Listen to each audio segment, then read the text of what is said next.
Hey guys, out in the shop, and we're gonna do something different. We're gonna lay off the golf cart for a little bit, not long. I just other stuff needs to get done that's taking priority over things that I want to do. So actually, got this little lathe here. I've used it for years. It works okay. Doesn't work too bad. Problem is, and I'll show you.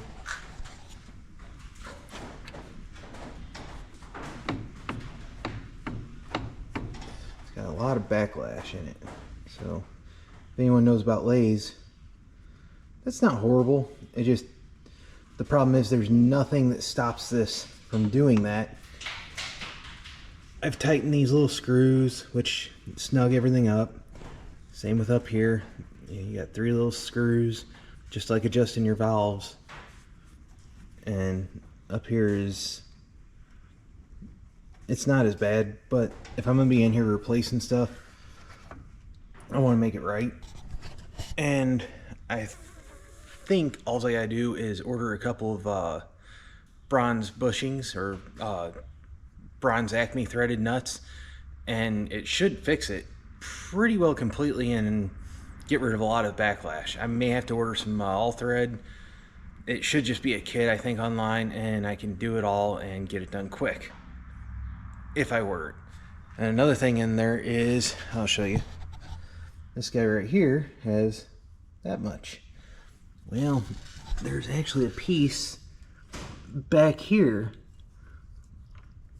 that is broken on this one.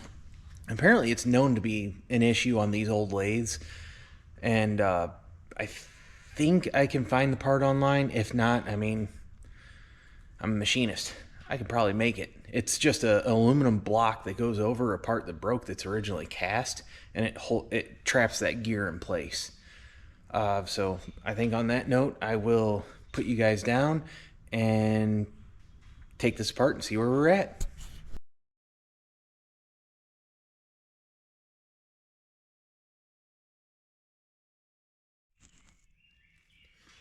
Alright, so I just did that on time lapse real quick just because I really didn't know how long this was going to take. So you can actually see right there, that's supposed to be a lot tighter than that. It's just a little piece of bronze there. We can actually spin this out real quick then. Just drilled and tapped for this specific Acme thread. All I gotta do, hopefully, the threads aren't worn. I don't think they would be. I think that would wear first. So, see the threads there. I don't think those are worn. They look pretty good. I think it's just this guy, but I was wanting to show you guys this little piece of metal here. It's called a gib. It's got those 3 little indentions. It's for these 3 screws. They go through.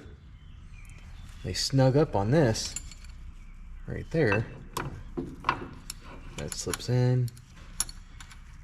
Those little gib goes in there. What those screws do is they actually push on this, and they get rid of any backlash or movement this way, like that. So snug it up, and you can almost get to 0. You don't really want 0 because then it'll bind up, but you can get right there close to it and help everything stay true. Figure I kind of stop and give you all an idea of what I'm doing and why. And so you've seen what was wrong here on this one. Well, this one has that much.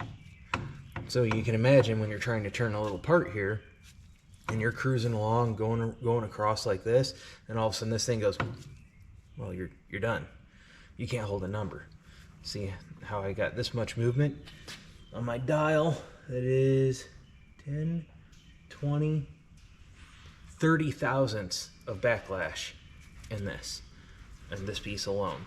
Plus you had that and this, which I could lock this one down during a cut, and I could lock this one down during a cut also. Problem is, I shouldn't have to. And you don't want to every pass go across, break these screws loose, move it over. It's not accurate and it's not efficient, and we're looking for both of those right now. So on that note, I'll show you this. Right here, this guy. Loosen that screw and this screw, which both are square screws. And that's how I adjust my cross slide. So I don't know if it actually does have a little gauge on there. It's just so nasty I can't read it. But that's how I adjust that. Alright. Throw you all back on time lapse and continue on. And I'll stop where I think I need to stop and show you things.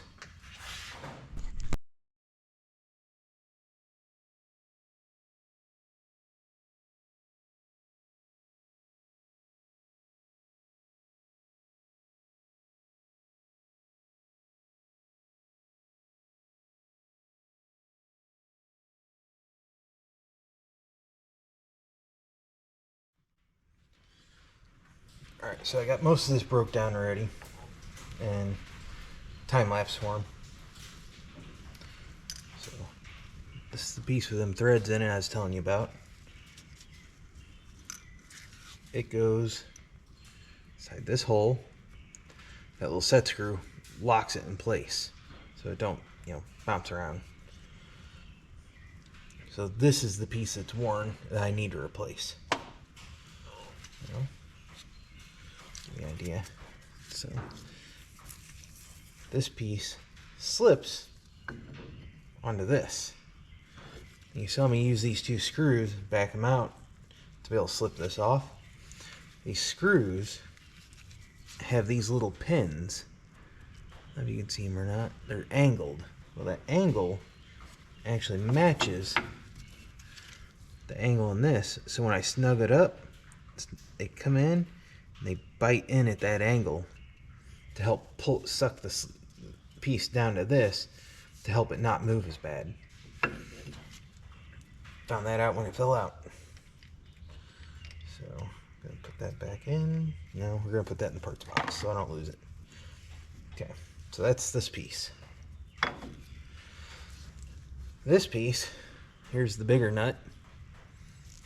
About that long. Again, same thread. This one has a little boss on it that goes up in there. A flathead screw held that in place. So, while I have this apart, I'm going to clean up all these surfaces, make sure that they're nice and well oiled, which they appear to be. I've had this apart before. I just didn't have the funds at that point in time to fix what needed fixed. I think at this point in time, probably going to pull this and this and take this whole assembly off and maybe look at what's back here that's broken and see if I can't fix it and get a new part, because I would really like to be able to use this and use this accurately. This will work. If I'm going to part fixing it, I might as well fix it all, right? Alright, so I skipped ahead a little bit. I did some disassembly off the camera just to save time and effort right now. Got the piece that was there. It's right here. I had to take this threaded rod off to do it. But here is the piece that's broken. You can tell. Oof. Someone tried welding it before. This is cast. That doesn't end well. Bolts right there. This little guy goes right there. From what I've seen, it's an issue where these break like that, because you got clearly two bolts on this side, a bolt on that side. Which side's gonna fail? Come on, we know. We know. So you got that. Got the hardware here. I think while I'm in here, them teeth are looking rough. If I'm gonna go ahead and spend the money, I might as well replace those. I'll look online, see if I can't find a new one of these. I think I saw somewhere they've got a billet one, so I don't know if I need to get new gears or if I can even find that billet one. I would love to, just that way I don't have to. It's that, or I'm gonna try and make a arch that goes over this out of billet. Maybe something that cradles here. Extend them bolts out, make it to where it's drilled and tapped. So the bolts from the other side go into it. And just sandwich that so it can't move. I know I can get this, so this piece will get replaced. Honestly, everything else is in pretty good shape. I mean, it's an old lathe. I don't think I'm going to worry too much about that because that rides on the threaded rod and drives those gears. So, that's where I'm at on this. I will get parts ordered and then we'll get back on it. That piece there, kind of a pain in the butt to find online. So, I was able to get me a piece of bronze from my pile of scrap over there. I think we're going to go ahead and try and make it. I already did one cut. Across this way. I'm just squaring it up now. I'm going to deburr it. Flip it. Put it against that back jaw. I'm going to deck this side. Flip it. Deck this side. Flip it. Deck this side.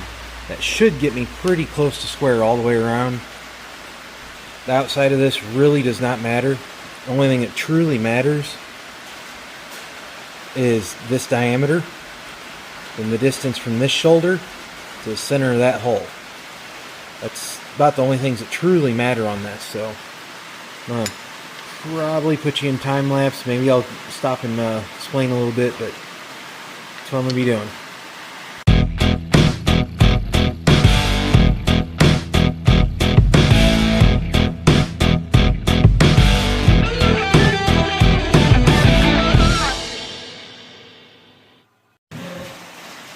Alright guys, so dimensionally I got it all squared up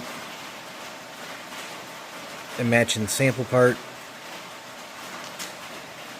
Let's see, all trued up, everything nice. Our next step will be to drill and tap that hole. It's actually a left-handed Acme thread. Looked it up online, figured out what it was. I just happened to be able to borrow a tap to be able to tap that. I'm hoping it works. I really don't have to try and find a way to buy this guy. I found them, but not guaranteeing they're right. After that, either we are going to reassemble part of the lathe using this guy and use a 4-jaw to try and turn this boss and drill and tap that hole. So we'll be able to grab it in the chuck there, or this way, turn back to there, drill and tap the end of it.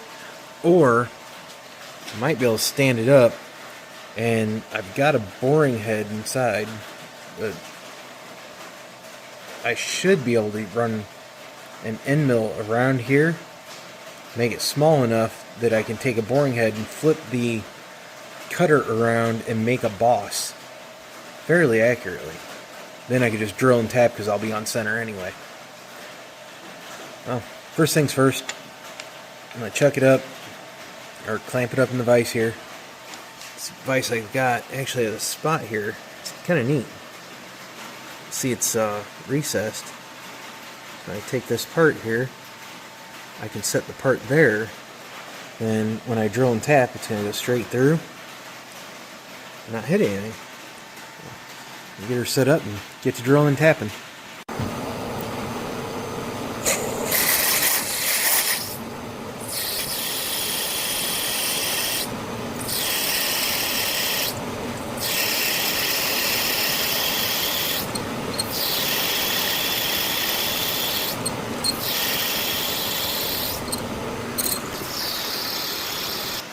I got her drilled, tapped. Didn't dawn on me, some of you guys may not know what an Acme thread is. Look at that, how it's all squared off. That's gonna be your Acme. It's great for push-pull. In my case, it's the cross side for the lathe. This is an Acme tap. You can see it's got two different sections here. One that goes up to a point, one that goes up to a flat. So this section here is meant to clearance out the thread, so that way the cutting forces when you go over to the square part aren't nearly as hard and way easier to go through the hole. Even this little guy right here, I was using this tap handle, it still had me worried it was going to break. It didn't. So that's where we're at. Up next, I get to figure out how to make this boss on the end and drill and tap it. But first, I'm going to see if it fits this thread or not. Let's see if I can do this one-handed. Ooh, I don't know. I'm going to check this off camera. It's going to be easier with two hands. Alright, I got it on. Look at that. She goes back and forth. There's like little to no movement. So, I think we're good to finish the rest of this part. Figure out how I'm going to do it. I'm either going to load the crusty floor jaw back in here, load the worn out parts in this, and turn the boss, and drill and tap the hole. Might be the way I go. I'm going to think on it. I'll get back to you. Alright. I got center line scribed right there. I brought my drill bit over. Well, my center drill, not my drill bit. Just kind of got her all lined up. About ready to drill it and tap it. Got marks on there. That's how deep I'm going to drill it, so I don't drill into that hole. I'm going to tap it 1/4-20, which is what this guy is, and get that done real quick. I'll get right back to you guys. Alright, we got our drill there, or drilled hole there. So I'm going to start our tap. Now, I tighten mine up in the drill chuck, and I just spin it in by hand starting. You can see it's starting to cut already.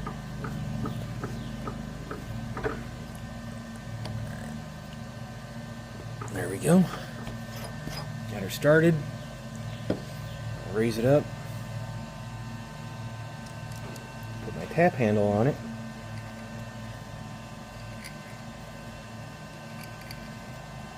This is where I'll finish it by hand. The reason I put it in the drill chuck to start was to make sure it stayed square and true. You can power tap, but the way I've got my my mill set up, it's not very good at doing that. So that's just how I'm doing it. I did put oil on the tap, but we're going to tap her 1/4-20 and I'll be back. Alright guys, well, I got it drilled and tapped down here. I think that's what we're going to call it for right now, and I'll catch y'all later. Thanks for watching.